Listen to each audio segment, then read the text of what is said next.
you wanted the love so badly.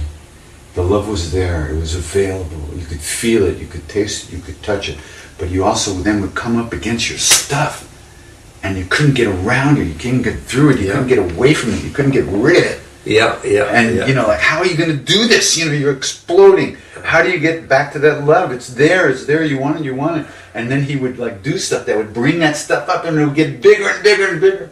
And then you'd just be ready to like kill yourself, and then he'd look at you and go like, and it would all disappear. And you go, you're home again, you know. And then 10 seconds later, there it is again, you know.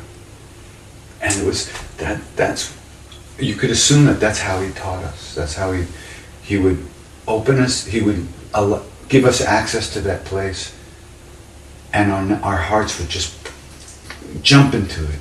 And then we'd come up against our fears and our stuff, and we'd start closing off.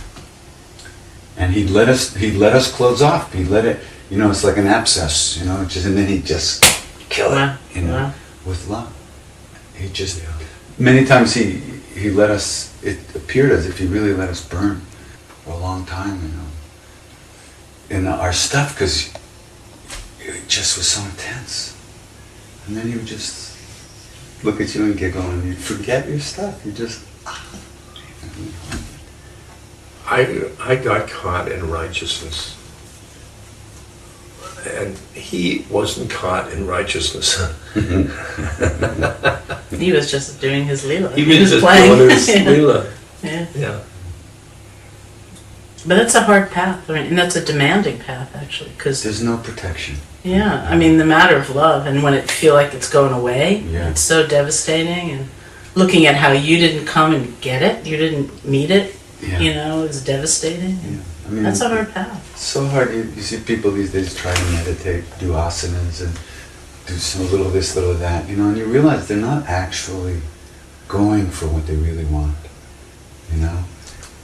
They're not really, they're doing what they hope is good for them to some degree, but it's kind of, it's fear-based, and they're really increasing their, well, on one level they're increasing their separateness, which is sometimes a good thing. And they're also trying to calm the mind down and do all stuff, which is a good thing too. But people are afraid to really go for that love, you know, they're afraid they're being taken over by somebody, or they're, you know, entering into a cult they'll never get out of.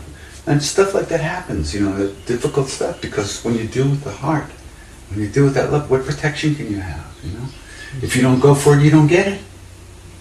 And if you don't get it, if you don't feel it, you can't go for it, you know? So if you close yourself off and don't let yourself feel it, you never get it. That's well said. Well said. So it's just a hard. It's so difficult for people, you know. But on the other hand, don't you think that when you do feel it, when the karmas arrive, that you do come into that contact, there's no choice. You know, at that moment, you fall in love, into that love. You know? There's no choice at all. There is no choice at all. He's there, and you're there, and there's no choice at all.